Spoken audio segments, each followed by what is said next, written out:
धोनी से डॉक्टर देवेंद्र बल्हारा जी को आए और अपना विशेष संदेश उद्बोधन आप सभी को देंगे। आदरणीय डॉक्टर देवेंद्र जी बल्हारा।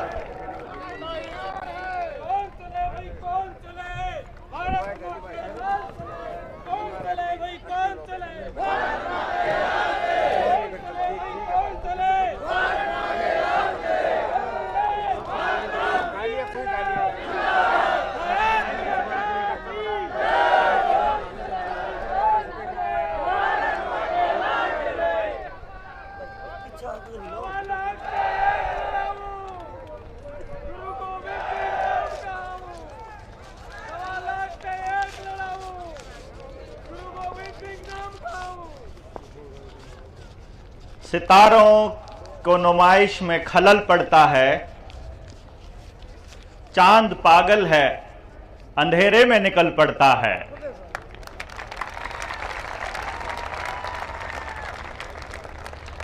भारत की ओंकार है,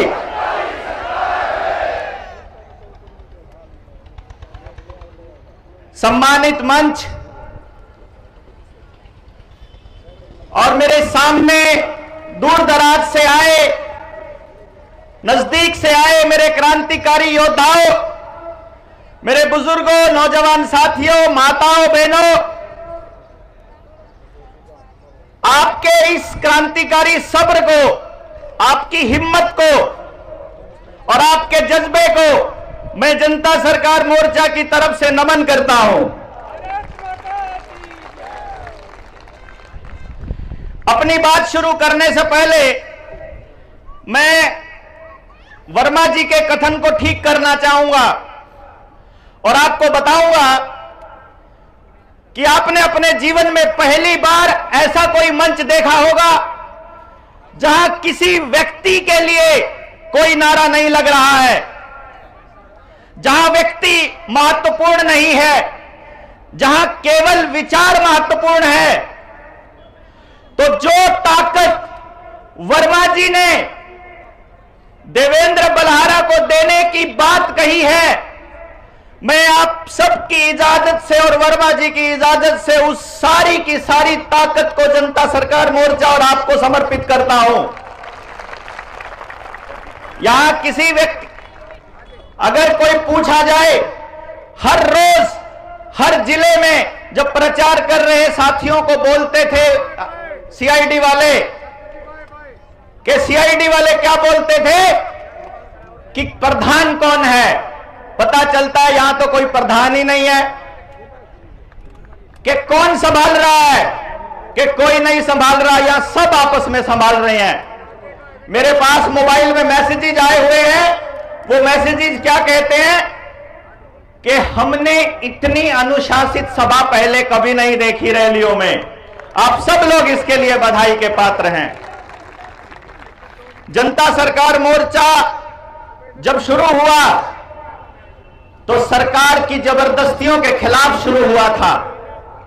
सरकार ने हम लोगों के ऊपर कुछ पाबंदियां लगाई थी। उन पाबंदियों से लड़ने के लिए, अपने हक के लिए, अपनी आजादी के लिए कुछ मतवाले सड़कों पर उतरे। वो ताकत लेकर जो किसान आंदोलन में किसानों ने अपने बच्चों को दी थी कि जब देश का नागरिक ये कहता है कि तुम्हारे बनाए हुए कानून हमको नहीं पसंद, तो मतलब नहीं पसंद, नहीं चाहिए मतलब नहीं चाहिए, चाहे संसद ने पास किए हो, चाहे सुप्रीम कोर्ट कमेटी बनाने की बात करती है। अगर जनता को नहीं चाहिए तो जनता को नहीं चाहिए, क्योंकि ये इस देश का जो संविधान बाबा साहब अंबेडकर ने बनाया था, उस संविधान की पहली लाइन है जो हमारे जनता सरकार मोर्चा के लोगों के बीच में लिखी हुई है कि हम भारत के लोग, हम कहेंगे वो काम करना पड़ेगा नेता को, अभिनेता को, संसद में बैठे हुए हमारे प्रतिनिधि को। वो प्रतिनिधि है हमारा, मालिक नहीं है। ये जो कलेक्टर है, ये जो एसपी है, ये जो आपके गांव में आने वाला सरकारी कर्मचारी है, ये आपका मालिक नहीं है, ये हमारा मालिक नहीं है, ये हमारे पब्लिक के सर्वेंट है। इसीलिए लिखा जाता है पब्लिक सर्वेंट। और जनता सरकार मोर्चा का काम है जनता को यह बताना कि अपने नौकर से काम कैसे लिया जाता है। अब कुछ जबरदस्तियां से आपको लड़ना होगा। मैं जब बात करता हूं ना कि आने वाले वक्त में जो क्रांति आने वाली है उसकी शुरुआत इस धरती से होने वाली है। आज हमारे सामने बहुत सारी विपरीत परिस्थितियां थी। कुछ लोग जो क्रिकेट को, खेलों को बहुत महत्व दे रहे हैं, आज भारत का फाइनल मैच है वर्ल्ड कप का, बिजाई का समय चल रहा है। भाजपा के सहयोगी किसी पॉलिटिशियन की रैली 1 नवंबर को होनी थी, जैसे ही पता चला जनता सरकार मोर्चा की रैली है, उस रैली को 19 नवंबर को ही कर दिया गया। आप समझिए, सब जगह से, चारों तरफ से विपरीत परिस्थितियों के बाद भी इतने अनुशासन में आप लोग बैठे हैं, आप सबको मैं सलाम करता हूं। ये जो जबरदस्तियां हैं जिनसे हमको लड़ना होगा, इसमें एक जबरदस्ती वो भी है जिसका जिक्र थोड़ी देर पहले रविंदर भाई ने किया था। उसको भी करेक्ट करते हुए मैं थोड़ा सा आपको बता दूं कि जनता सरकार मोर्चा जब अपना ज्ञापन प्रशासन को दे रहा है तो उसमें एक लाइन लिख रहा है कि जनता सरकार मोर्चा ही नहीं, जनता के किसी भी व्यक्ति से डबल टोल नहीं वसूला जाएगा, चाहे फास्टैग लगा हो चाहे ना लगा हो। कल शाम से पहले आपके डिस्ट्रिक्ट की टीम के पास एक मैसेज पहुंच जाएगा। अपनी गाड़ी में 10-10 वो पर्चे छपवा कर रख लेने हैं। उसमें आपको वो सारे कानूनी प्रावधान बताए जाएंगे कि जैसे ही टोल का कर्मचारी आपसे डबल पैसे मांगता है, उसमें उस टोल की जगह का नाम, एसएचओ थाने का नाम और अपने गाड़ी का नंबर और दस्तखत और समय भरिए और उसी टाइम 112 पे कॉल करके उनके खिलाफ मुकदमे दर्ज करवाइए। 8 साल से लेकर आजीवन कारावास तक की सजा है। देश के पैसे का वैल्यू आधा करना, 1 रुपया भी कम करना। ये नहीं मालूम है टोल वालों को, ये नहीं पता है देश की जनता को। और अपनी मांगों में एक सबसे बड़ी बात जो हमने लिखी है कि हर टोल के ऊपर यह लिखा होना चाहिए, जैसे यहां चौक पर जाओगे आपको हमारे शहर का प्रदूषण का लेवल मालूम पड़ जाएगा। लिखा हुआ है कि इतना टीडीएस है, इतना हवा के अंदर एक्यूआई बन गया है। लेकिन क्या यही ऐसी स्क्रीन टोल टैक्स के ऊपर नहीं लगनी चाहिए कि इस रोड का खर्चा कितना था, इस रोड का खर्चा कितना पूरा हो चुका है, कितना पूरा होने में रहता है, और अगर पूरा हो चुका है तो वो टोल टैक्स वहां से उखड़ना चाहिए। अगर आप लोग आज से शुरू करते हैं एक कार्रवाई, ज्यादा अगर कुछ नहीं कर सकते, रोज केवल और केवल 10 परिवारों से मिलोगे, पूरी बात समझाओगे और रोज एक परिवार भी अगर आप बनाते हो तो जनता सरकार मोर्चा को बने हुए आज 2 साल होने को हैं। कैलकुलेट करके देखिए, हर व्यक्ति के पास 2 साल में 700 परिवार होते आप लोगों के पास। लेकिन क्योंकि हम लोगों को मालूम नहीं था कि हम कितने सारे लोग हो चुके हैं, जो जनता सरकार मोर्चा के साथी घर घर, गांव गांव, शहर शहर, दूसरे राज्यों में जाकर के लोगों को जोड़ने का काम कर रहे हैं। आप यहां बैठे हैं, इससे 10 गुना लोग अपने अपने शहर में जनता सरकार मोर्चा के लिए दुआएं मांग रहे हैं और कह रहे हैं कि हम आ नहीं सकते थे क्योंकि हमारी मजबूरियां थी। ये लोग वो आए हैं जो सारी विपरीत परिस्थितियां होने के बावजूद भी निकलने की हिम्मत कर पाए हैं। तो आप अपनी ताकत को छोटा मत आंकिएगा। बहुत बुरी हालात है यहां की राजनीति के। यहां जब आपको रैली में बुलाना होता है तो वो लोग ऐसा सोचते हैं कि घर से निकलकर कोई नहीं आता। जनता सरकार मोर्चा ने आप लोगों के भरोसे एक कदम उठाने की सोची कि एक काम करते हैं, हम किसी को कोई लालच नहीं देने वाले हैं। हम ये बताने वाले हैं कि एक रैली की शुरुआत होगी जहां से क्रांति का आगाज होगा। कौन कौन लोग हैं जो अपना सिर कटवाने को तैयार हैं, तो आ जाए रैली के अंदर। तो इतने सारे लोग आ गए, इतनी हिम्मत के लिए आप सबको इस्तकबाल, आप सबको नमस्ते, आप सबको प्रणाम।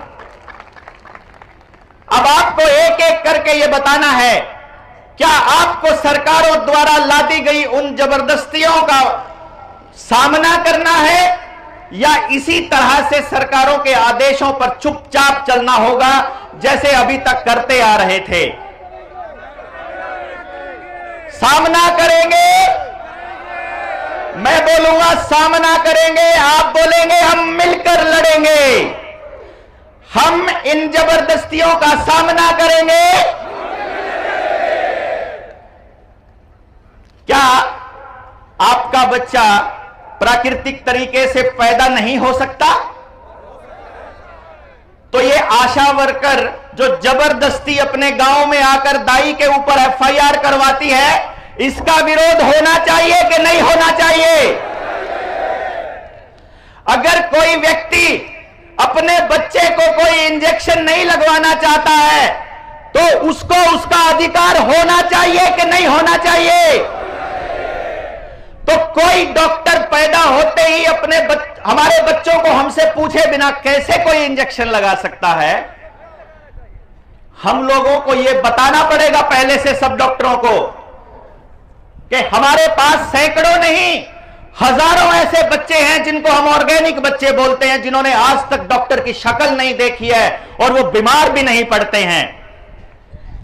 आपको देखना होगा कि आपके आसपास कौन से बच्चे ऐसे हैं जो सबसे ज्यादा तंदुरुस्त हैं, तो पता चलेगा जो आज तक डॉक्टर से बचे रहे वो सबसे ज्यादा तंदुरुस्त रहे। ये डॉक्टर्स आपका इलाज करने के लिए नहीं आए थे, ये आपको बीमार करने के लिए आए थे। आपके गांव में स्कूल आए तो आपके बच्चों ने खेती छोड़ दी, आपके गांव में बेरोजगारी आ गई, आपके गांव में डॉक्टर आया तो बीमारी आ गई।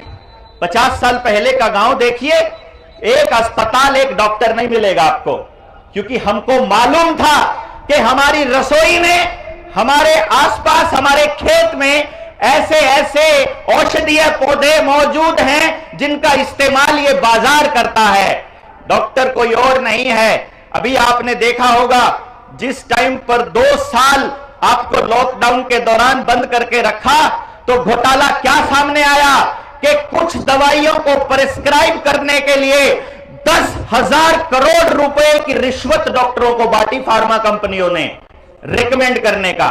जो डॉक्टर करोड़ों रुपया लेकर के अपना कोर्स पूरा करेगा वो चाहेगा कि आपका इलाज 2 रुपए में हो जाए या आपका इलाज आपके घर में हो जाए। वो तो यही चाहेगा ना कि आप उसके एक परमानेंट कस्टमर बन जाएं। ये परमानेंट कस्टमर बनाने की जो जबरदस्ती है, क्या ये बंद नहीं होनी चाहिए? आपने गाड़ी ली, आपके पुरखों से इन्होंने जमीन ले ली, जबरदस्ती भूमि अधिग्रहण कर लिया, उसके ऊपर आपसे टैक्स लिया, उस टैक्स के पैसे से रोड बनाया और वो रोड किसी कंपनी को लूटने के लिए लगा दिया। रोड टैक्स के बावजूद भी क्या टोल टैक्स होना चाहिए? आपको कहते हैं कि आप अपनी मर्जी की नंबर प्लेट तक नहीं लगा सकते, आपको अपने पशुओं का भी रजिस्ट्रेशन कराना पड़ेगा, आपको अपने बच्चों का जन्म प्रमाण पत्र भी बनवाना पड़ेगा, आपको उसको कितने इंजेक्शन लगे उसका पूरा रिकॉर्ड रखना पड़ेगा। हम कहते हैं कि अगर मेरे बच्चे का जन्म प्रमाण पत्र नहीं है तो क्या वो बच्चा नहीं है? क्या वो इंसान नहीं है? तुम लोग इस कागजी कार्रवाई में फंसाकर तुम हमको कहते हो कि मैं देवेंद्र बलहारा हूं, अगर मैं लिख कर दे रहा हूं, अगर मैं एफिडेविट दे रहा हूं, अगर मेरे गांव का सरपंच दे रहा है, मेरे माता पिता दे रहे हैं, तो वो कहते हैं कि नहीं ये कागज मान्य नहीं होगा, तुम्हारे कहने से कुछ नहीं होगा। लेकिन नंदन नीलकेणी जैसे किसी उद्योगपति को हजारों करोड़ रुपए का ठेका दिया हुआ है तो उसका आधार कार्ड बताएगा कि हम कौन हैं, और उसके बाद वो ये कहते हैं कि तुमको अपने जीवन जीने के लिए जितने भी कागजात चाहिए, जितनी भी सुविधाएं चाहिए, हर सुविधा को तुमको आधार कार्ड से जोड़ना पड़ेगा। अपना ड्राइविंग लाइसेंस, घर के कागज, मकान के कागज, दुकान के कागज, ट्रैक्टर के कागज, गाड़ी के कागज, पेट्रोल लेना है तो बैंक अकाउंट, आपका आईटीआर, आपके खाते जितने हैं, आपकी गैस का कनेक्शन, पानी का कनेक्शन, बिजली का कनेक्शन और जितने काम करवाने हैं, पहले आधार कार्ड लेकर आओ। पहले तुम अपना फैमिली आईडी लेकर आओ। फैमिली आईडी के बिना अगर कोई बच्चा स्कूल में चला जाता है तो मास्टर जी एडमिशन लेने से मना कर देते हैं। उस मास्टर को यह अधिकार किसने दिया? पता चलता है सुप्रीम कोर्ट के अंदर आधार कार्ड को अनिवार्य घोषित नहीं किया गया है, वो स्वैच्छिक है। अगर मालिक चाहे, अगर मां बाप चाहे तो कोई आदमी उससे आधार कार्ड नहीं मांग सकता, क्योंकि यह बात मोदी जी ने 2014 में प्रधानमंत्री बनने से पहले देश की जनता को चेताया था। वो वीडियो निकाल कर देखिए, उन्होंने क्या कहा था कि आधार कार्ड के साथ आपकी इतनी सेंसिटिव इंफॉर्मेशंस जुड़ी हुई है कि आप सोच भी नहीं सकते। जितने लोग यहां आए हुए हैं, जितने लोगों से आप बात करोगे, सबके मोबाइल एक गूगल अकाउंट से जुड़ा है, सबका मोबाइल उनके आधार कार्ड से जुड़ा है, उनका आधार कार्ड उनके वोटर कार्ड से जुड़ा है। जिस टाइम चुनाव होने लगेगा और पता चलेगा कि ये लोग हैं जो सरकार की खिलाफत करने वाले हैं, आपको पता भी नहीं चलेगा कि जब वोट डालने के लिए जाओगे, अंदर गए तो अपने वोटर लिस्ट में आपका नाम ही नहीं है। क्या करोगे उसके बाद? आपको अगर कोई अधिकार ही नहीं होगा वोट डालने का तो हम क्या करेंगे? आपको क्या करना पड़ेगा? आंखें, कान, नाक 24 घंटे खोले रखना पड़ेगा और सरकारों को चेताना पड़ेगा कि तुम्हारी जबरदस्ती नहीं चलेगी, नहीं चलेगी, नहीं चलेगी। कैसे हो गया? सरकारी जबरदस्ती नहीं चलेगी, नहीं चलेगी, नहीं चलेगी। आपको छोटे छोटे लालच और डर में फंसा दिया गया, क्योंकि जो सुप्रीम कोर्ट का आदेश है, उस आदेश में एक लाइन छोटी सी सुप्रीम कोर्ट ने डाली हुई है। क्या? कि यदि आपको सरकार से कोई लाभ चाहिए तो वो ले सकता है, तो सरकार आपसे आधार कार्ड मांग सकती है। क्योंकि सरकार ने हल्फनामा देकर क्या कहा मालूम है? आपको, हमको, इस देश की जनता को चोर कहा। सुप्रीम कोर्ट में सरकार ने चोर कहा। वो कहते हैं ये सारे चोर हैं, दो बार फायदा उठाते हैं, भ्रष्टाचार करते हैं, सब्सिडी 2 बार लेते हैं, बच्चों का स्टाइफंड 2 बार लेते हैं, और इन्हीं के लोगों ने भ्रष्टाचार किया। अपने ही लोगों के आधार कार्ड काट के अखबारों में छपवा देते हैं कि ये लोग चोर हैं, इसीलिए इनका आधार कार्ड कंपलसरी किया। आपका देश चोरों का देश घोषित करने पर लगे पड़े हैं कि आप टैक्स भी चोरी करते हो, इसीलिए आपके ऊपर छापे मारने पड़ेंगे। अभी 4000 ऐसे लोग इन्होंने चिन्हित किए हैं पंजाब के अंदर, इनकम टैक्स डिपार्टमेंट ने, कि आप घर के अंदर बुटीक खोल करके, घर में छोटा काम करके, कोई सिलाई बुनाई करके कोई महिला अपने बच्चों को पाल रही है तो उसके घर में नोटिस भेजा है कि तुम टैक्स की चोरी कर रहे हो। जहां इलेक्शन होगा वहां नहीं आएगा ये, जहां इलेक्शन हो चुके हैं वहां नोटिस आएंगे आपके पास। आप अगर 1 से ज्यादा गायें पाल रहे हो तो आपको टैक्स देना पड़ेगा। यूपी के अंदर सरकार में बना दिया ये कानून, गुजरात ने बना दिया ये कानून, राजस्थान ने बना दिया ये सकल कानून कि आप 1 से ज्यादा गाय नहीं पाल सकते हैं। अगर आप गाय पालेंगे तो आपको ये बताना पड़ेगा कि बाकी के पैसे का क्या किया। जो दूध था, घर में 2 आदमी अगर कमाने वाले थे और आपकी गाय ने, 2 गायों ने अगर 10 किलो दूध दिया तो 2 आदमी पी नहीं सकते, तो बाकी का खोया निकाल कर बेचा होगा, इसीलिए उसका टैक्स देना पड़ेगा तुमको। वो कहते हैं तुम चोर हो। वो कहते हैं कि इस देश के लोग अपनी मांग नहीं उठा सकते। भारत के अंदर अलग अलग राज्यों में शुरुआत की थी इन्होंने यूपी से, और अब हरियाणा में भी ये लोग आ चुके हैं। इन्होंने एक कानून बनाया, क्षतिपूर्ति कानून, कि आज जनता सरकार मोर्चा की एक रैली हुई, यहां से आप जब जाओगे आपकी गाड़ियां चली होंगी, गाड़ियों के ऊपर स्टिकर लगा होगा, कोई एक व्यक्ति सरकार का, कोई एक व्यक्ति इनकी पार्टी का या किसी और पार्टी का अगर जनता सरकार मोर्चा का स्टिकर अपनी गाड़ी पर लगाकर कोई दंगा कर देता है, अगर कोई हुड़दंग कर देता है, तो उसके लिए बुलाई जाने वाली पुलिस सरकार का जितना खर्चा होगा और उसके बाद उस पूरे के पूरे नुकसान की भरपाई यहां बैठे हुए लोगों से करेंगे, ऐसा वो उस कानून के अंदर कहते हैं। हमारे यहां बीच में बैठे हुए हैं भाई सुशील, उनकी तो प्रॉपर्टी भी अटैच करने का कार्यक्रम इन लोगों ने चलाया कि खेती के कानूनों के अंदर आप लोग कैसे खेती कानूनों का विरोध करने के लिए किसान आंदोलन में चले गए। ये क्षतिपूर्ति कानून ये वापस होना चाहिए कि नहीं होना चाहिए? इसके लिए कितना बड़ा आंदोलन करना पड़ेगा आप सोच भी नहीं सकते, क्योंकि सरकारों को आपकी जमीन, मकान, दुकान सब कुछ चाहिए। 2030 तक इनका एजेंडा है कि आपका किसी भी चीज के ऊपर कोई अधिकार नहीं रहेगा। आपकी गाड़ियां धीरे धीरे बंद की जा रही हैं। पहले कहते हैं डीजल की गाड़ी एंटर नहीं कर सकती, फिर कहते हैं पेट्रोल की गाड़ी एंटर नहीं कर सकती, फिर कहते हैं सीएनजी की नहीं कर सकती, क्योंकि आपको केवल इलेक्ट्रिक गाड़ियां लेनी है। इलेक्ट्रिक गाड़ियां प्रोग्रामेबल है, क्या आपको नहीं पता है? कुछ दिन पहले इन लोगों ने एक्सपेरिमेंट किया कि गाड़ियों को दूर से बैठे बैठे कंपनी ब्लास्ट करवा सकती है क्या? कुछ गाड़ियां चार्जिंग पे लगी हुई, कुछ गाड़ियां सड़क पे चलती हुई, कुछ गाड़ियां वैसे ही खड़ी हुई अपने आप ब्लास्ट हो जाती हैं।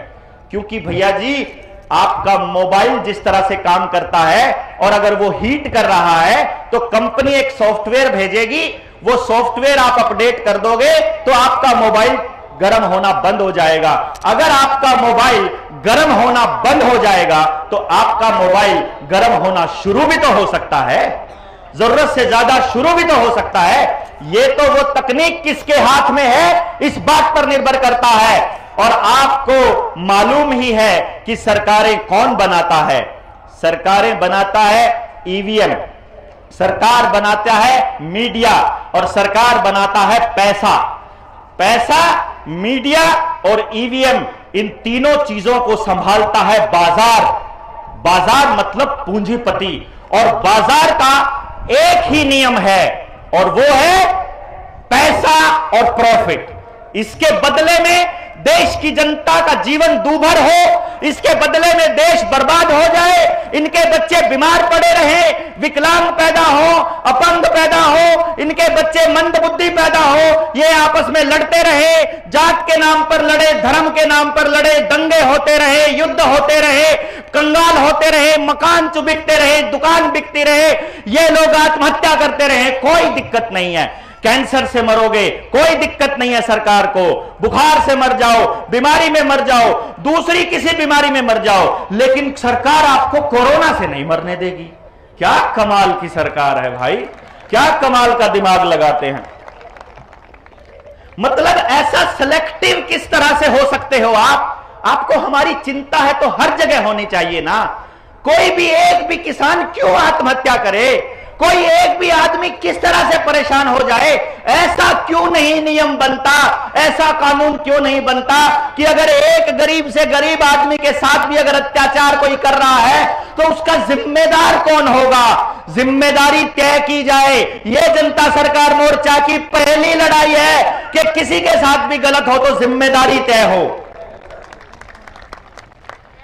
क्या बच्चों को लगने वाले सारे इंजेक्शंस की अनिवार्यता खत्म होनी चाहिए?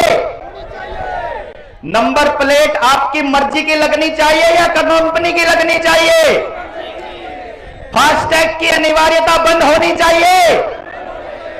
किसान को फसल का बीमा उसकी उससे पूछे बिना उसके खाते से कटना चाहिए। अरे कटना चाहिए क्या?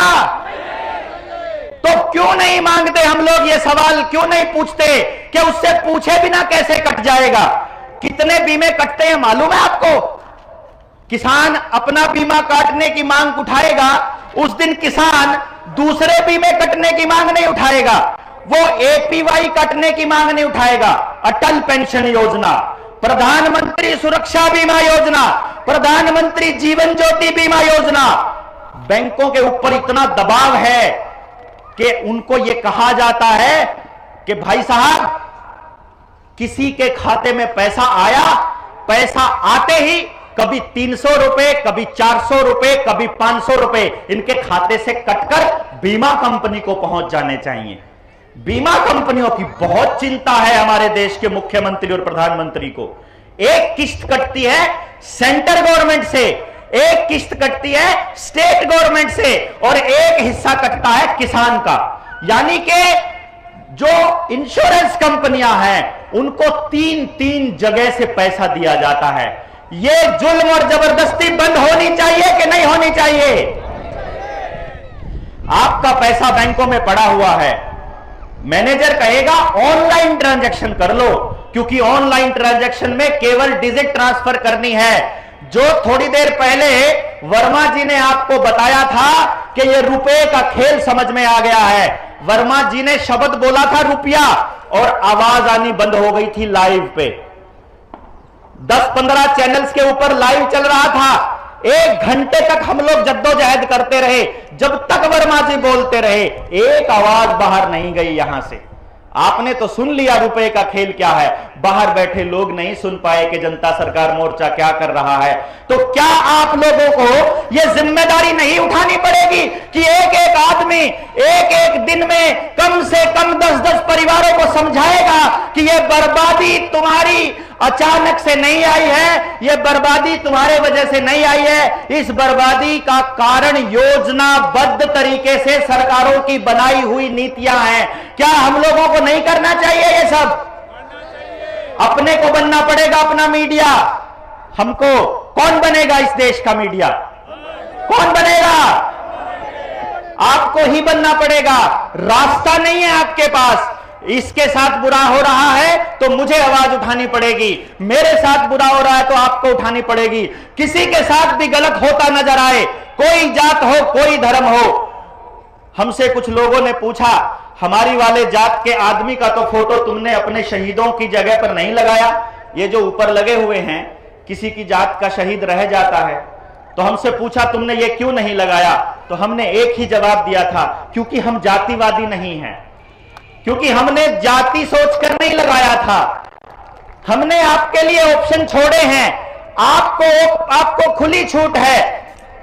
जब हम महाराष्ट्र में गए तो महाराष्ट्र के लोगों ने इनमें से एक फोटो हटाकर शिवाजी की फोटो लगा ली, हमें कोई आपत्ति नहीं। आपको अपने मोहल्ले में कोई सभा करनी है, अपने लोगों को लगाना है, चाहे सारों की फोटो हटाकर एक फोटो लगा लो, हमें कोई दिक्कत नहीं जिसकी लगे, बस वो आदमी जिंदा नहीं होना चाहिए। जिंदा आदमी की फोटो नहीं। अगर आपको अपनी फोटो लगवानी है ऊपर तो पहले शहादत देनी पड़ेगी। आदमी से ऊपर जा चुका है जनता सरकार मोर्चा, विचार बन चुका है, जात से ऊपर जा चुका, धर्म से ऊपर जा चुका। सिर्फ एक ही जात है हमारी। हम कौन हैं? अगर कोई पूछे, लोग कहते हैं तुम क्रांतिकारी हो। नहीं, क्रांतिकारी पत्ते काटता है, वो विद्रोही होता है जो जड़ें काटता है। हम जड़ काटने का काम करते हैं इन गंदे लोगों की। हम विद्रोही हैं, विद्रोही। हम तुम्हारी हर उस गलत नीति का विद्रोह करेंगे, उसके खिलाफ विद्रोह करेंगे।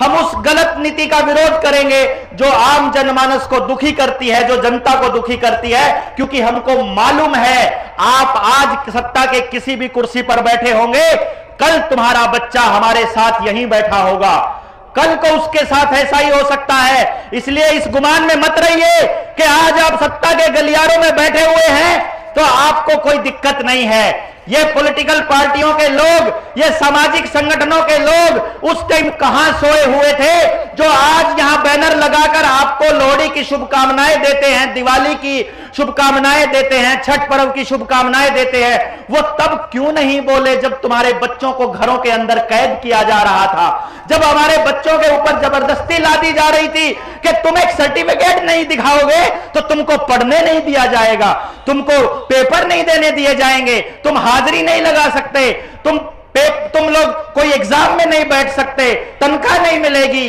पेंशन नहीं मिलेगी, बस में नहीं बैठने देंगे, रेल में नहीं बैठने देंगे, दुकान नहीं खोलने देंगे, मंडी में नहीं जाने देंगे, बाजार में नहीं जाने देंगे। तुमको ये कह रहे थे वो कि अरे तुमको तो इलाज का भी अधिकार नहीं है अगर तुम लोग सरकार की बात के मान करके वो सर्टिफिकेट नहीं दिखाओगे।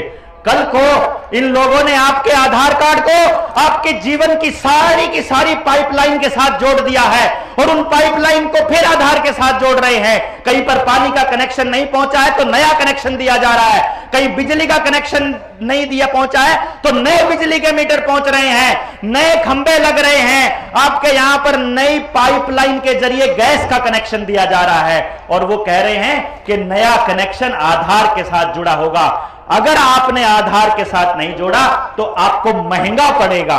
आप अगर फैमिली आईडी के साथ फॉर्म भरोगे नौकरी का तो तुमको 900 रुपए देने पड़ेंगे, विदाउट फैमिली आईडी दोगे तो तुमको 1800 रुपए देने पड़ेंगे। तो आदमी थोड़े लालच में आकर, थोड़े डर में आकर इनकी बातों को मानना शुरू कर देता है और वो सोचता है कि पैसे बचाने हैं तो आधार कार्ड दे ही देते हैं। आपको नहीं पता है ये आधार कार्ड आपकी बर्बादी और आपकी गुलामी का आधार बनने वाला है। अगली बार जब इनको आपकी गर्दन मरोड़नी होगी, आपके पेट के ऊपर लात मारनी होगी तो इनको केवल एक काम करना है, आधार कार्ड बंद कर दो, आपका जीवन की पाइपलाइन रुक जाएगी, आपके सारे काम रुक जाएंगे, बैंक अकाउंट बैन हो जाएगा, आप कोई गैस का कनेक्शन नहीं मिलेगा। गांव वाले कुछ लोग कहते हैं कि हम तो लकड़ी गोस्से में काम चला लेंगे। आपको पता चले गांव वालों के पास ना जंगल बचा है ना डंगर बचा है, जंगल भी खत्म, डंगर भी खत्म।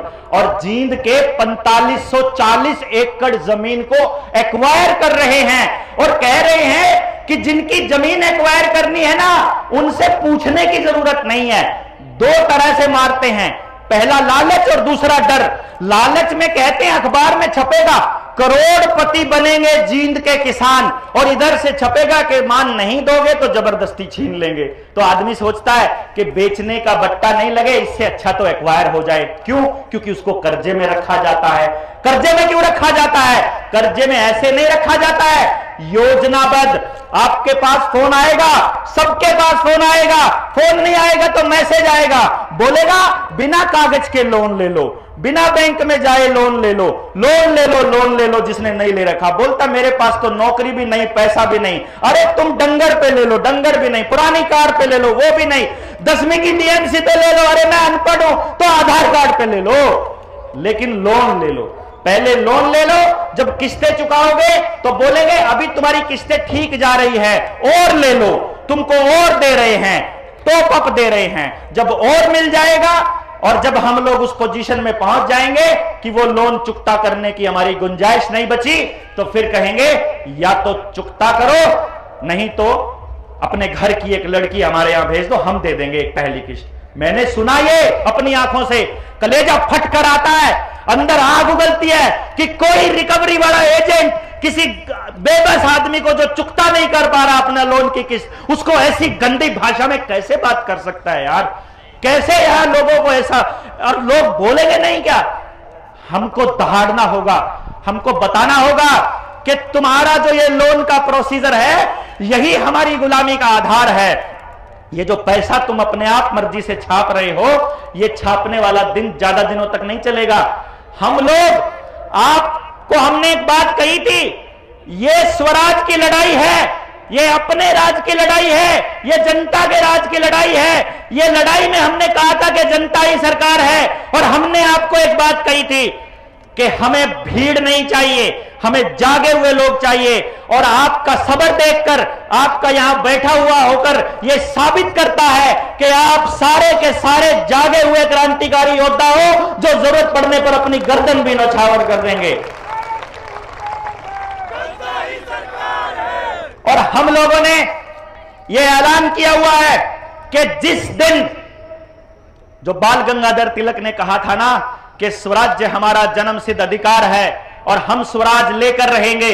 स्वराज मतलब मेरा राज, मेरा राज मतलब आपका राज, आपका राज मतलब जनता का राज। जिस दिन जनता सरकार मोर्चा के लेटर हेड के ऊपर यह लिखा होगा कि मैं संजीव कुमार और नीचे लिखा होगा सदस्य जनता सरकार मोर्चा, और डेप्यूटी कलेक्टर को यह संदेश दे कि मैं तुमको यह कह रहा हूं कि मुझे यह दिक्कत है, और अपने अधिकारियों को निर्देशित करो कि मेरी समस्या का समाधान किया जाए। और डीसी जब देखे उस कागज को, देखते ही सबसे पहले फोन खड़काए कि भाई ये जनता सरकार मोर्चा वालों का मैसेज आया है, इनका काम जल्दी से जल्दी होना चाहिए। उस दिन हम जनता सरकार मोर्चा की ताकत को देखेंगे। 1 लाख लोग जिस दिन जागे हुए हमारे पास इकट्ठे हो गए, जो कि विद नेम हमको मालूम है कि इस जिले में, इस गांव में ये साथी को पूरी ट्रेनिंग ली हुई है, जिसने पूरा कॉन्सेप्ट समझा हुआ है। आप समझिएगा, पूरे षड्यंत्र को समझाने में हमको ट्रेनिंग में 3 दिन लगते हैं।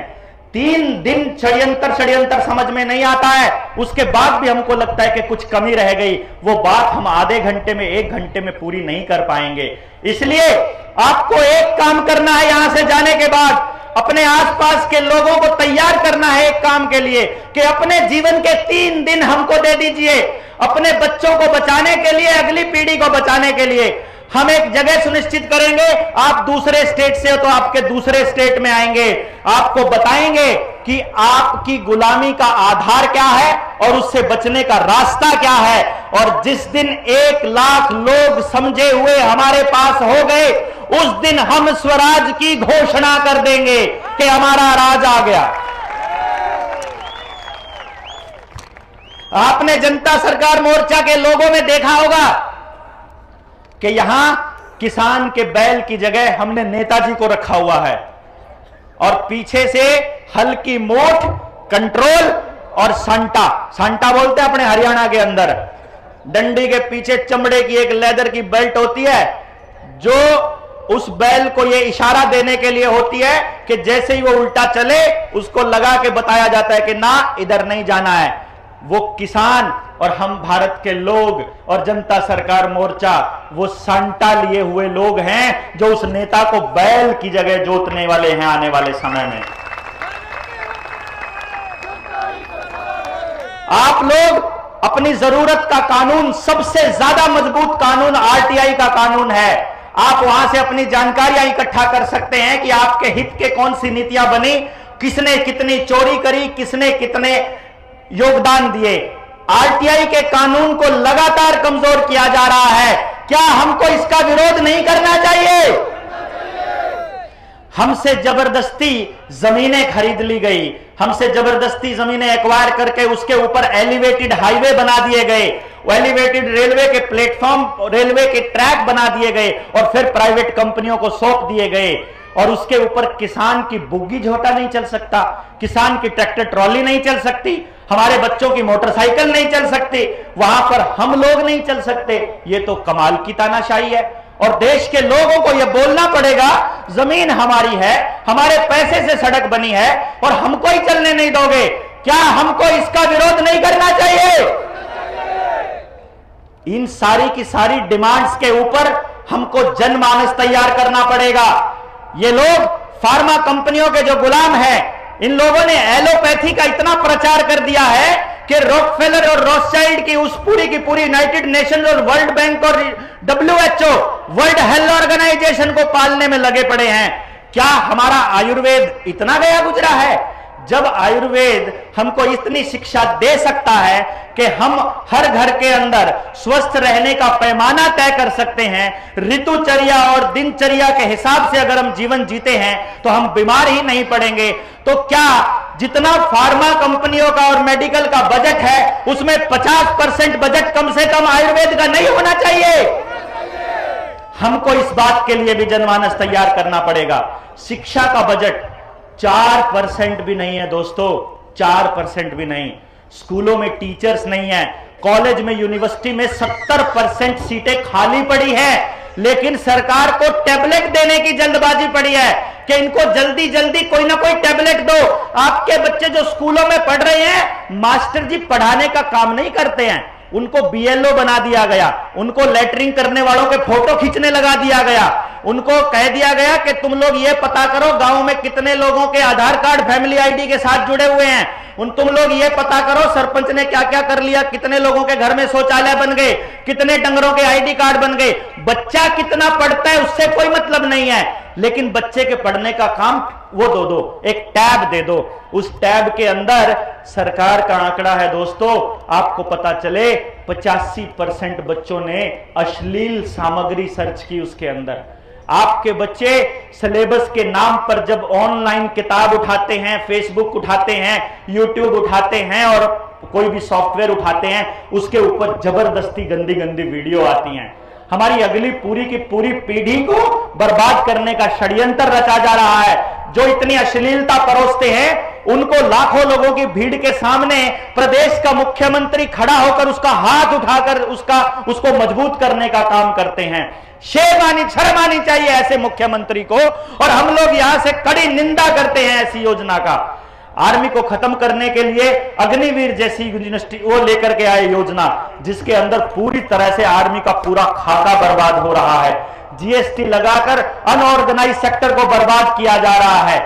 हर सेक्टर के अंदर नई नई योजनाएं लाकर प्राइवेटाइजेशन, पब्लिक प्राइवेट पार्टनरशिप के नाम पर कंपनियों को सारा कुछ दिया जा रहा है और आपका डेटा कलेक्शन किया जा रहा है। किसान को क्या कहते हैं कि तुम लोग अपनी अगर फसल का ब्यौरा नहीं दोगे तो तुम्हारी फसल नहीं बिकेगी। तुमको फसल का ब्यौरा चाहिए, तुमको हमारे खाते में कितने पैसे आए, कहां से आए, उसका ब्यौरा भी चाहिए। हम लोग कैश जमा कराएंगे, कैश निकलवाएंगे, उसके ऊपर पूरा टैक्स लगाओगे। लेकिन जब देश के लोग सुप्रीम कोर्ट में कोई रिट डालते हैं, कोई एप्लीकेशन डालते हैं कि ये पॉलिटिकल पार्टियां उद्योगपतियों से पैसा लेकर उनके लिए नीतियां बनाते हैं और देश की जनता को नजरअंदाज करते हैं, तो उस टाइम पर देश की सरकार, सारी पॉलिटिकल पार्टियां हलफनामा देकर के सुप्रीम कोर्ट में कहती है कि देश के जनता को यह हक नहीं है कि इलेक्टोरल बॉन्ड के जरिए किस पॉलिटिकल पार्टी को किस उद्योगपति ने कितना चंदा दिया। क्या यह जानने का हमको हक नहीं है? मालिक को तो जानने का हक है नहीं, और नौकर जो सारी की सारी सुविधाएं हमारे पैसों से लेते हैं, निर्णय लेने की ताकत हमारी वोट से लेते हैं, उनको सब कुछ जानना है। उनको नहीं जानना है असल में जिस बाजार के दम पर वो सरकारों में बैठे हैं, उस बाजार को कंट्रोल करने वाली विदेशी ताकतों को जानना है कि इस देश के लोगों का कितना पैसा अभी बैंकों में पड़ा है, कितनी जमीन लोन पर चढ़ चुकी है, कितने लोग अभी कर्जदार होकर मरने की कगार पर आ चुके हैं, कितने बेरोजगारी का आंकड़ा है, कितने अकेले रहते हैं, कितने परिवार को छोड़ चुके हैं। क्योंकि प्रोग्रेसिव फार्मिंग की 2016 में नीति आयोग की मीटिंग के अंदर, जिसमें बिल गेट्स ने सरेआम ऑफिशियल डॉक्यूमेंट की बात कर रहा हूं मैं, ये उसने कहा था कि हमको इस देश की जमीनें चाहिए, किसी भी कीमत पर चाहिए, बड़े बड़े चंक चाहिए, 1000 एकड़ से छोटा कोई चंक नहीं चाहिए, कहीं 4000 एकड़ चाहिए, कहीं 8000 एकड़ चाहिए। कुछ लोग कहते हैं इस सरकार को गिरा देते हैं, इससे पहले तो फलाने वाली सरकार थी। आपको पता चलेगा वो जो फलाने वाली सरकार थी उसने भी 12-12 हजार एकड़ जमीन पूंजीपतियों को ऐसे ही चंक में पकड़ाई थी। वही प्रोग्रेसिव फार्मिंग की रिपोर्ट के अंदर, नीति आयोग की उस मीटिंग के अंदर, भारत की सरकार का कृषि मंत्री ये कहता है ऐलान करके ऑफिशियली कि हम लोग आने वाले 5 से 10 सालों में इस देश की आधी आबादी को खेती से हटा देंगे। या तो उनको हम इतना कर्जदार कर देंगे, या हम उनको गांव से निकाल करके शहरों में शिफ्ट कर देंगे, या फिर उनको पूरी तरह बर्बाद करके छोटे छोटे कबूतर खाने बना देंगे और उसमें जाकर के वो चले जाएंगे और गांव आपके लिए खाली हो जाएंगे। आपको मालूम पड़े, आपके गांव को ऐसे ऊपर से देखा जाता है जैसे सीआईडी वाले ड्रोन से हम लोगों को देख रहे थे।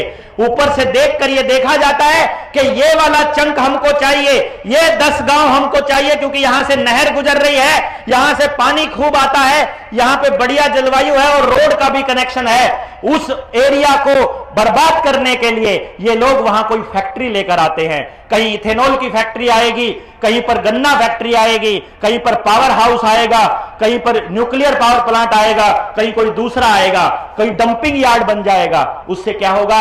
आपके घरों में बदबू आएगी, या राखी आएगी, मतलब राख आएगी, या आपको वहां आपका माहौल खराब हो जाएगा। तो देश के लोग, किसान अपने बच्चों को अपनी जबान से कहने लगेंगे कि एक काम करो, खेती में कुछ नहीं रखा है, गांव में कुछ नहीं रखा है, तुम अपना शहर चले जाओ, कोई नौकरी करो, नौकर बना दो। मालिकों को नौकर बनाने के लिए ये षड्यंत्र चल रहा है। आपको मालूम पड़े, जो हमारे पुरखे कहा करते थे कि खेती सबसे उत्तम है और नीच सबसे काम अगर कोई है तो वो नौकरी है, क्योंकि इस लॉकडाउन के दौरान आपके बच्चों की जिंदगियों को बर्बाद करने वाला कोई और नहीं था, वो नौकर था, नौकर। चाहे आंगनबाड़ी वर्कर हो, आशा वर्कर हो, स्कूल का मास्टर हो, एसडीएम हो, तहसीलदार हो, पुलिस वाला हो या कोई डीसी हो, सबको जब आप सच्चाई बताते थे और कहते थे कि देखो ये देश के साथ फ्रॉड कर रहे हैं अंतरराष्ट्रीय ताकतें और देश के नेताओं को किराए पर लिया हुआ है और तुमको ये पैसे का लालच दे करके हमारे साथ जबरदस्ती और जाति कर रहे हैं, तो वो आदमी आपको हाथ जोड़कर चुपचाप एक लाइन बोलता था, हम क्या करें जी, हम तो नौकरी करते हैं। यही कहा करता था ना। ये नौकरी जो है ये आपके ही भाई बहनों को दे करके, आपके ही पड़ोस को दे करके आपको बर्बाद करने का काम कर रहे हैं। इसके खिलाफ लोगों को जगाना होगा, इसके बारे में बताना होगा। शिक्षा का स्तर इस लेवल पर गिरा दिया है, हर सेंट्रल यूनिवर्सिटी के अंदर इन लोगों ने ऐसे लोगों को बिठा दिया जिनका शिक्षा से कोई लेना देना नहीं है। स्कूल में मास्टर बनने लायक भी लोग नहीं थे, और अगर उनका किसी एक खास संगठन से वास्ता है, अगर वो उसमें जाते हैं, उनके प्रचारक बने हैं और उन्होंने शादी नहीं की है, तो ऐसे ऐसे लोगों को उन लोगों ने वहां पर वाइस चांसलर की पोस्ट तक बिठा दिया, और वाइस चांसलर अब यूनिवर्सिटीज को बर्बाद करने पे लगा पड़ा है। आपको नई शिक्षा नीति के बारे में पता चले, नई शिक्षा नीति के अंदर पूरी तरह से साफ लिखा हुआ है कि स्कूलों का इस्तेमाल आपके बच्चों की वैक्सीनेशन के लिए किया जाएगा। और आपने देखा होगा बहुत पहले जनता सरकार मोर्चा की पानीपत के टीम के साथी हो, चाहे बल्लभगढ़ की टीम के साथी हो, चाहे मेवात की टीम के हो, चाहे अंबाला की टीम के हो, जब भी मास्टर जी ने माँ बाप से पूछे बिना किसी बच्चे को गलत दवाई या सही दवाई, जो कोई भी दवाई या कोई भी इंजेक्शन लगवाया, तो उन्होंने थाने में एफआईआर करवाने के लिए पहुंच गए और मास्टर जी मन मर्जी के शर्तों पर समझौता करने को तैयार हो गए। ऐसी बातें जब मास्टर जी ने ऊपर बताई तो मास्टर जी के लिए एक हथियार दे दिया सरकार को, माफ उसको स्कूल को, वो क्या दिया कि आपसे पूछे बिना मास्टर जी कुछ भी इलाज करवा सकते हैं अगर आपके बच्चे का अपार कार्ड बना हुआ है। वो आजकल आपके बच्चों का अपार कार्ड बनाने पे लगे पड़े हैं मास्टर जी। उनका एक ही काम है कि जब तक वो बच्चा पढ़ेगा तब तक कोई भी एजेंसी, चाहे कॉलेज हो चाहे स्कूल हो, आपसे पूछे बिना आपके बच्चों को कोई भी इलाज दे सकते हैं, उनका पक्का इलाज भी कर सकते हैं, क्योंकि आपका पक्का इलाज करना है, इन्होंने पक्का करना है। आप अगर संगठित नहीं हुए, आपने अगर आकर के क्रांतिकारी से विद्रोही की भूमिका में अगर आप नहीं आए, तो आपका पक्का इलाज होना तय है। मेरे बच्चे का इलाज ऐसा पक्का ना हो तो मैं लड़ रहा हूं, आपके बच्चे का ना हो तो आप सबको लड़ना होगा और देश के अंदर क्रांति लानी होगी। देश के लोगों को जगाना होगा कि हर आदमी अपनी जगह पर एक क्रांतिवीर बनकर के निकले, अपने बच्चे को भी बचाए और अपने पड़ोस के बच्चे को भी बचाए। यही थीम जनता सरकार मोर्चा का है। अब आपको बता दें, खेती से अगर निकालना है किसान को तो बर्बाद करना पड़ेगा, बर्बाद करना है तो उसकी फसल के दाम उसको ना मिले, ये तय करना पड़ेगा। खेती के अंदर उसका खर्चा ना हो, जनता सरकार मोर्चा ने साबित करके दिखाया है। सुनील भाई जैसे लोग हैं और दूसरे लोग भी बहुत जुड़े हुए हैं अपने साथ खेती पर एक्सपेरिमेंट करने वाले। पहली बार पूरी पैदावार बिना बाजार, बिना जहर, बिना बाजार, आप लोग अपने अपने गांव में चालू कीजिए। किसी भी किसान को सरकार से एमएसपी मांगने की जरूरत नहीं पड़ेगी। लेकिन जनता सरकार मोर्चा अपने इस मंच से सरेआम इस बात को पुरजोर समर्थन करता है कि किसानों के एमएसपी की गारंटी का कानून बनना चाहिए। बनना चाहिए कि नहीं बनना चाहिए? आने वाले वक्त में चुनाव हैं, 2024 में आप लोगों से पूछा जाएगा कि किसको वोट करें, हमसे भी पूछा जाएगा। तो भैया जी आपको एक अल्टरनेट तो देना पड़ेगा ना कि किसको वोट करें। अगर आप वोट करते हैं किसी चोर को तो चोर बन जाएंगे आप भी और हम भी, और अगर नहीं करते हैं तो फिर से चोर सत्ता में आएंगे। तो जनता सरकार मोर्चा एक प्लान कर रहा है और आपसे पूछ रहा है क्या ऐसा होना चाहिए। हम अगर देश की जनता से आह्वान करें कि तुम लोग अपने गांव से हमको 5-5 एमएलए के कैंडिडेट हमको दे दो, 5-5, एक ओबीसी, एक एससी, एक महिला, 2 जर्नल, या जहां जिसकी आबादी ज्यादा है 5 दे दो, 10 दे दो।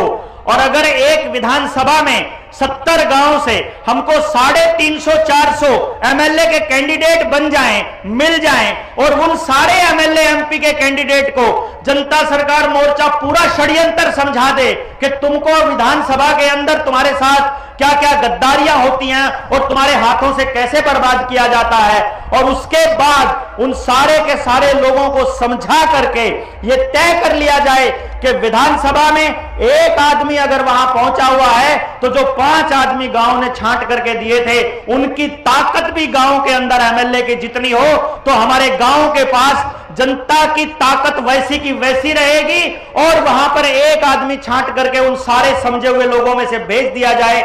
जिस भी विधानसभा के अंदर अगर हर गांव अपने अपने बच्चों को हमको दे देता है और उनको ट्रेनिंग दे दे, तो क्या ऐसे लोगों के ऊपर एक्सपेरिमेंट करना चाहिए?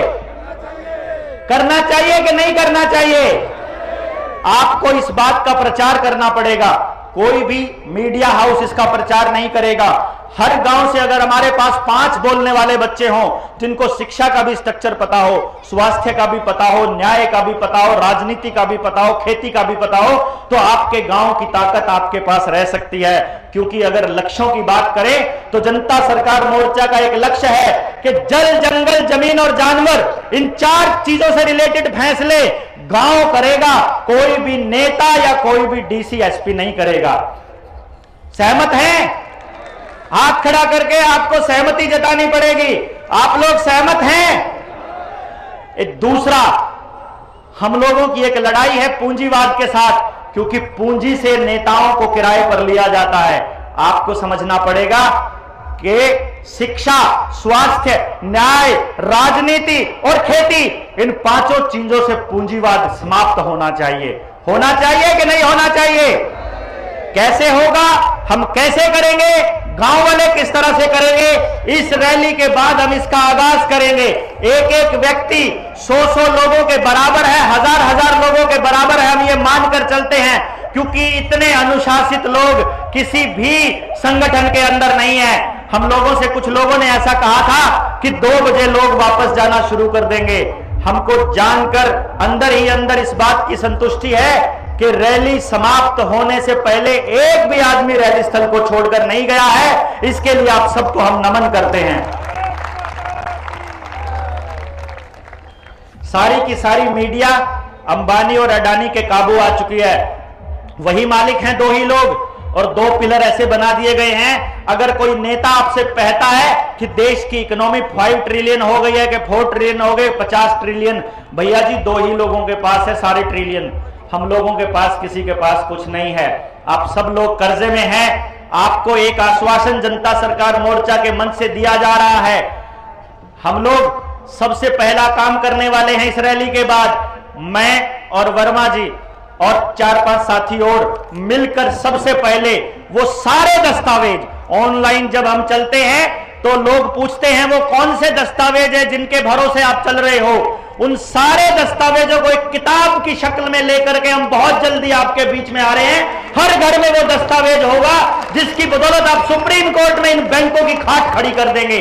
एक भी व्यक्ति को कर्जदार नहीं छोड़ना है। गांव के अंदर, शहर के अंदर, पड़ोस के अंदर किसी भी व्यक्ति को कितना ही बड़ा कर्जा देना है, आप उनको बोल दीजिए, आपका सारा कर्जा जनता सरकार मोर्चा उतारेगा। हम लोग वादा करते हैं।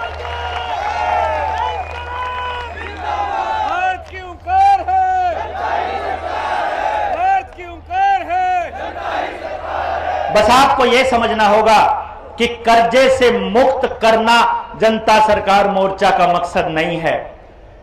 आने वाली पीढ़ियों तक भी कर्जे से मुक्त रखना जनता सरकार मोर्चा का मकसद है।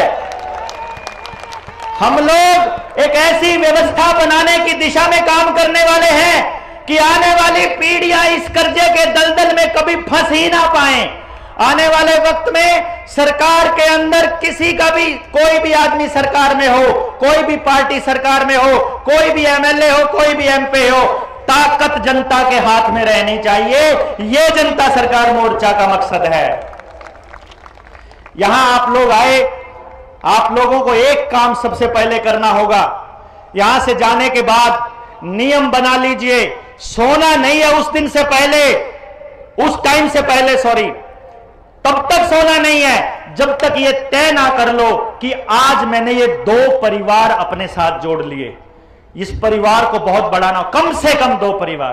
कुछ भी नहीं कर सकते हो तो फोन तो कर ही सकते हो ना, बता तो सकते ही हो ना। एक अपने रिश्तेदार को, एक अपने आदमी को, इस पूरे के पूरे षड्यंत्र की एक वीडियो बनाएंगे हम 2-4 घंटे की।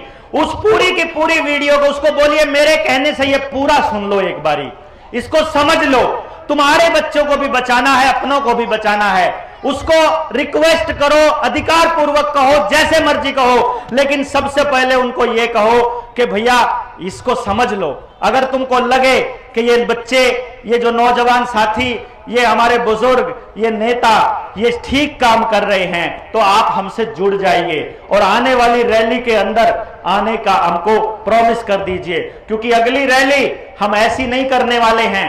अगली रैली हम चुपचाप करने वाले हैं, बस हम पहुंच जाएंगे। आपको इस तरह से हमको स्ट्रक्चर बनाना होगा कि एक मैसेज गया, उसने 20 लोगों को किया, उसने 20 लोगों को किया, उसने 20 लोगों को, सरकार को पता ही ना चले कि 1 लाख लोग आ ही गए। कर सकते हैं ये काम, हम लोग करना चाहिए, करोगे हमको। मैं जिस हिमांशु पाठक को आपके सामने खड़ा किया गया था ना जनता सरकार मोर्चा ने, हम लोग मिलकर एक पूरा स्ट्रक्चर तैयार कर रहे हैं, नेता की गर्दन को पकड़ने का स्ट्रक्चर, ऐसा पकड़ने का कि घर बैठे बैठे ये लोग क्या सोचते हैं, क्षतिपूर्ति कानून लाकर हमसे बाहर निकलने पे पाबंदी लगाएंगे, ये हमारे लोगों को मारपीट करेंगे। फरीदाबाद में जब पोस्टर लगा रहे थे हमारे साथी अंकुश के ऊपर, उनके सरकार के गुंडों ने अटैक किया, वैसे ही मुंह बांध रखे लोगों ने, जैसे वो लोग मुंह के अंदर दंगा करवाना चाह रहे थे, ऐसे ही लोगों ने, सरकार के लोगों ने हमारे लोगों पर अटैक किया। तो हमको उस दिन मैसेज किया जब सोमदेव ने, तो मैंने उसको सबसे पहले एक बात कही, जब उसने कहा कि भाई साहब हमारे ऊपर हमला किया, मैंने कहा कौन थे? बोला सरकार के लोग थे। तो मैंने कहा बधाई हो, तुम लोग सरकार की नजरों में आ चुके हो, मतलब सरकार के लिए खतरा बन चुके हो। अब एक बात ध्यान से सुन लेना, जितने लोग यहां आए हो ना, आप सब लोग विद्रोही की कैटेगरी में आ चुके हो, सबके मोबाइल की लोकेशन आ चुकी है, सबको पकड़ पकड़ के रगड़ने का प्लान सरकार की सीआईडी बना चुकी है। आपके पास रास्ता है, हमने आपको घेर लिया है, अब आप घिर चुके हो, आपके पास कोई रास्ता नहीं है अपने आप को मल्टीप्लाई किए बिना। आपके हर एक आदमी के पास अपनी 20 से 50 लोगों की टीम होनी चाहिए, जो एक फोन कॉल पर आधे घंटे के अंदर थाने में, एसएचओ के पास, डीसी के पास कहीं भी खड़ी हो जाए। सरकार का जबरदस्ती का कोई खंबा लग रहा है, कोई नाली खोद रहे हैं, कोई जबरदस्ती किसी को कोई इंजेक्शन लगाया जा रहा है, कोई जबरदस्ती का कोई फरमान जारी हो रहा है, कोई भी सरकारी कर्मचारी जो बेईमान है, क्योंकि सरकार के गलत नियमों को केवल बेईमान सरकारी कर्मचारी मानेगा, कोई भी सरकारी बेईमान अगर आदमी अगर देश के लोगों के साथ जबरदस्ती करेगा तो जनता सरकार मोर्चा वहीं पे खड़ा मिलेगा, अपने साथियों के रूप में आपको खड़ा हो जाना है। इसलिए आपके पास अपने आप को मल्टीप्लाई करने के अलावा रास्ता है नहीं है। मैं इस मजबूरी में आपको छोड़ रहा हूं, हम लोगों ने आपको लपेट लिया है, आप अब वापस नहीं जा सकते। दिल्ली में जब नए नए फ्लाईओवर बनने शुरू हुए थे तो पता चलता था कि भैया अब अगर इस कट से आगे निकल गए तो यूटर्न नहीं है, अब तो बहुत आगे से आएगा। तो आप लोग वो कट पार कर चुके हो, आपका यूटर्न अब कभी नहीं आएगा। अब आपको क्रांति के रास्ते पर ही चलना होगा। बंद कर दूं? अब आपको इस क्रांति के रास्ते पर आगे ही बढ़ना होगा। हम लोग रहें ना रहें, ये लोग बैठे हैं जो मंचों पर बैठे हैं, मंचों पर और लोग आएंगे, ये लोग निकल जाएंगे, हम लोग फोटो में आ जाएंगे, कहीं भी कुछ भी हो जाए, किसी को कोई फर्क नहीं पड़ने वाला है। ये मोर्चा ऐसे ही दिन रात मल्टीप्लाई करता रहना चाहिए। ये जिम्मेदारी हम लोग आपके ऊपर छोड़कर जा रहे हैं। बहुत सी बातें करनी है, मुझे नहीं पता कि हम पूरी बातें कर भी पाएंगे कि नहीं कर पाएंगे। रेलवे के अंदर देख लीजिए, सारी रेलवे की 3 लाख एकड़ जमीन पड़ी थी खाली, सारी अडानी को देने की योजना बन रही है। 9 लाख एकड़ जमीन आर्मी के पास पड़ी थी, वो सारी की सारी अडानी को देने की योजना बन रही है। 18 की 18 ऑर्डिनेंस फैक्ट्री आप लोगों ने, ऑर्डिनेंस फैक्ट्री आपने देखी होंगी, वो सब बेच चुके हैं। आर्मी को पूरी को बेचने की योजना है। सीआरपीएफ, सीआईएसएफ पुलिस को खत्म करने की योजना है।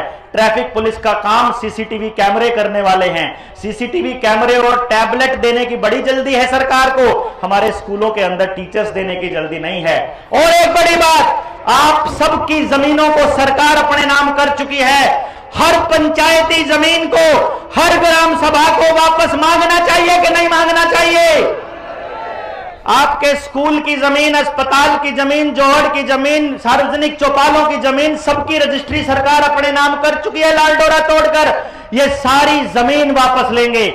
गांव गांव जाकर चालू हो जाइए। हर टोल के आसपास के 15-20 गांव के अंदर 1000-2000 लोगों की एक टीम तैयार कर दीजिए। जब हम कहेंगे, जब इधर से ऐलान होगा, तभी सरकार का पूरा चक्का जाम होना चाहिए।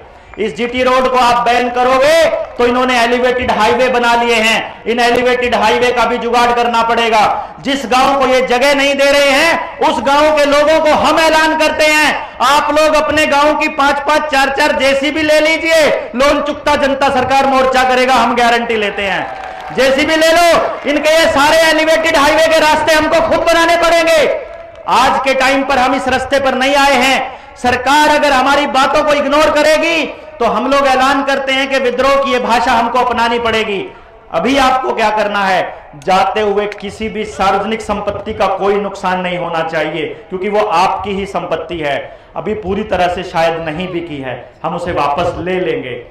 एक बात आपको ध्यान से देनी है, कोई हुड़दंगबाजी नहीं करेंगे। जितने लोग यहां आए हैं, जितने लोग जनता सरकार मोर्चा की बातों से सहमत हैं, ये नंबर लिखा हुआ है 9518170000। इस नंबर पर मिस्ड कॉल करनी है सबको कि हम लोग यहां आए हुए हैं। आज ये परिवार बढ़कर इतना बड़ा हो गया है, जनता सरकार मोर्चा का परिवार जिस दिन 1 लाख परिवारों का हो गया, उस दिन हम स्वाधीनता की घोषणा कर देंगे कि अब हम तुम्हारे गुलाम नहीं है, ना तुम्हारा दस्तावेज चाहिए, ना तुम्हारे स्कूल कॉलेज चाहिए। हम लोग 100% रोजगार देने वाली शिक्षण व्यवस्था चालू करेंगे जनता सरकार मोर्चा के तत्वाधान में। लड़की की शादी की उम्र आपसे पूछे बिना 21 साल कर दी इन लोगों ने। क्या कहते हैं कि बच्ची को आत्मनिर्भर बनाना चाहते हैं। और कैसी आत्मनिर्भर बनाना चाहते हैं कि अगर 21 साल से पहले शादी करोगे, सरकार क्या कहती है मालूम है आपको? करियर बनाने का टाइम है। मां बनने के लिए पहले कहते थे 18 साल की उम्र सही है। उन्होंने देखा 18 साल में पूरी तरह बर्बाद नहीं हुए इनके परिवार, तो 21 साल करो इनकी लड़की की उम्र। और 21 साल भी ऐसे नहीं करनी है, अगर 21 से पहले शादी कर दी तो इनकी बच्ची को, इनके पिता को, बच्ची के पिता को जेल हो जाएगी। लेकिन आपकी बच्ची रखैल की तरह 16 साल की उम्र में लिव इन रिलेशनशिप में रह सकती है। ऐसा कानून चाहते हो क्या आप? इंडो इजराइल प्रोजेक्ट के तहत पर, इसकी तर्ज पर सारे के सारे रिसर्च सेंटर में आपके डंगरों की नस्ल खराब करी जा रही है, जेनेटिकली मॉडिफाई किया जा रहा है। जेनेटिकली मॉडिफाइड टमाटर, खीरे और शिमला मिर्च जैसी चीजें, तेल, कपास, सरसों, सब जेनेटिकली मॉडिफाइड दिया जा रहा है। और ब्राजील की सरकार ने 2020 में एक रिसर्च जारी की थी जिसमें बताया था कि जो भी लोग जेनेटिकली मॉडिफाइड आइटम खाते हैं वो सारे के सारे और उनकी अगली संतानें नपुंसक और बांझ पैदा होंगी। ये रिसर्च है बकायदा, आपको जानना होगा। जिस टाइम पर वो हमारे कौन से नेता, क्या नाम था उनका, जो जिनको मार दिया गया था, अनिल माधव दवे, आरएसएस के बहुत बड़े प्रचारक और विद्वान व्यक्ति थे, देशभक्त इंसान थे। जब जेनेटिकली मॉडिफाइड सरसों के केस आया और उन्होंने कहा कि मैं ये केस पहले रिसर्च के लिए भेजूंगा, देखूंगा अगर इससे जमीन को कोई नुकसान ना होता हो, अगर अगली पीढ़ी को कोई नुकसान ना होता हो तो हम इसको पास करेंगे। जिस दिन उसने वो फाइल वहां अटकाई तो भाई साहब उसी दिन अगले दिन हमें अखबार में एक छोटी सी कटिंग नजर आई कि अनिल माधव दवे बाथरूम में पड़े हुए मिले। देना मेरे को दे दो। बाथरूम में पड़े हुए मिले और वो मिले ही नहीं। फिर उसके बाद क्या होता है मालूम है? अंबानी की एक कंपनी से एक डायरेक्टर इस्तीफा देता है। बैकडोर एंट्री यूपीएससी में चालू की थी, 400 लोग अंदर किए इन्होंने।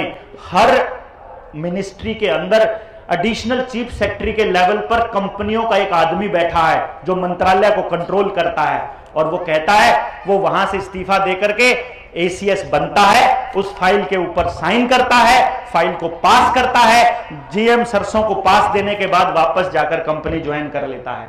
ये हालत हो रही है आपके पीछे से, क्योंकि आपको आरटीआई का कानून के जरिए अंजाम रखा जाता है। सारी मीडिया को अंबानी अडानी ने खरीद करके इस तरह से रख दिया है कि कोई भी मेन स्ट्रीम मीडिया का आदमी यहां आकर जनता सरकार मोर्चा की रैली को कवर करने की हिम्मत नहीं कर सकता। यह ताकत है आपकी जनता सरकार मोर्चा की, यह ताकत है।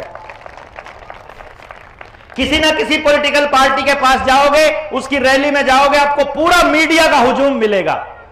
हमारे पास तो भैया मीडिया को देने के लिए पैसे नहीं है, उनके अरेंजमेंट करने के लिए हमारे पास तो कुछ नहीं है। जो लोग मांगते हैं, जो ईमानदार लोग खड़े हैं, जिनको पता है कि समाज को सच जाना चाहिए, वो आ गए हैं। जिन लोगों के पास देने के लिए कुछ नहीं है, तो भैया हमारी खबरें अगर वो नहीं दिखाएंगे तो आपको मीडिया का रोल अदा करना पड़ेगा। करोगे? दूसरी चीज, हम लोग एक ज्ञापन दे रहे हैं आप लोगों की परमिशन से। अगर आप लोग मानते हैं कि ये सारे लोग, ये ज्ञापन सही हैं और हमने सही तरह से अभी रखे हैं, क्योंकि ये शुरुआत है, अभी हम लोग नोटिस में आ जाएंगे कि यार ये इतनी खतरनाक मांगे मानना शुरू कर दिया, ये आगे आगे क्या क्या करेंगे। तो अभी आप लोगों को डराया जाएगा, धमकाया जाएगा, आपके घरों पर रेड करी जाएगी, आपके खाते सीज करे जाएंगे, आपको मारा भी जा सकता है, आपको प्रताड़ना भी दी जा सकती है, और आपको लालच भी दिया जा सकता है कि आप लोग पार्टियां ज्वाइन कर लीजिए।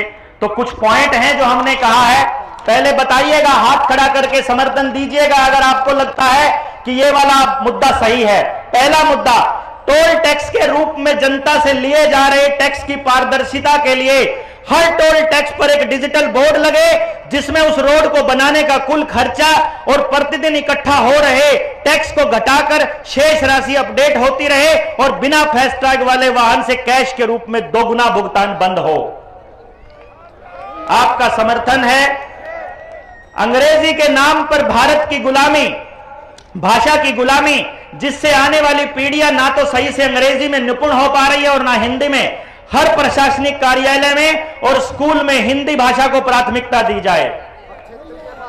और अगर हिंदी नहीं है, अगर हम लोग बात करें केरला की, अगर हम बात करें तमिलनाडु की, महाराष्ट्र की, तो वहां की जो क्षेत्रीय भाषा है उसको प्राथमिकता दी जाए। विद्यार्थियों के लिए स्कूल में हर बच्चे को रोजगार देने वाली शिक्षा का पाठ्यक्रम लागू हो। एक भी बच्चा बेरोजगार ना हो, ऐसी शिक्षा दी जाए, और जो शिक्षा रोजगार ना दे सके वो शिक्षा बंद कर दी जाए। स्कूल के पाठ्यक्रम में देश के लिए सर्वोच्च बलिदान देने वाले शहीदों की जीवनी शामिल हो, ताकि आने वाली पीढ़ियां अपना क्रांतिकारी इतिहास ना भूलें। खेती और तमाम सार्वजनिक संस्थानों में प्राइवेटाइजेशन और निगमीकरण बंद हो, ताकि आने वाली पीढ़ियां भी खेती करें, और खेती ही सबसे ज्यादा रोजगार पैदा करती है, इसलिए खेती को सुरक्षित रखा जाए। एग्रीकल्चर विश्वविद्यालयों में देसी बीजों का संग्रह हो और आने वाली पीढ़ियों को ऑर्गेनिक खेती के लिए प्रोत्साहन दिया जाए।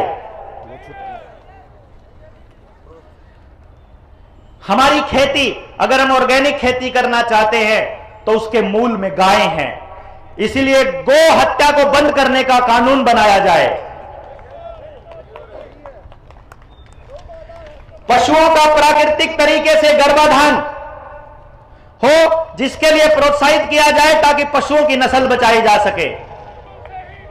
आईवीएफ के जरिए नहीं बल्कि और टीकाकरण के जरिए नहीं बल्कि प्राकृतिक तरह से ही हम लोगों के बच्चे जन्मने की प्रक्रिया को सुनिश्चित किया जाए।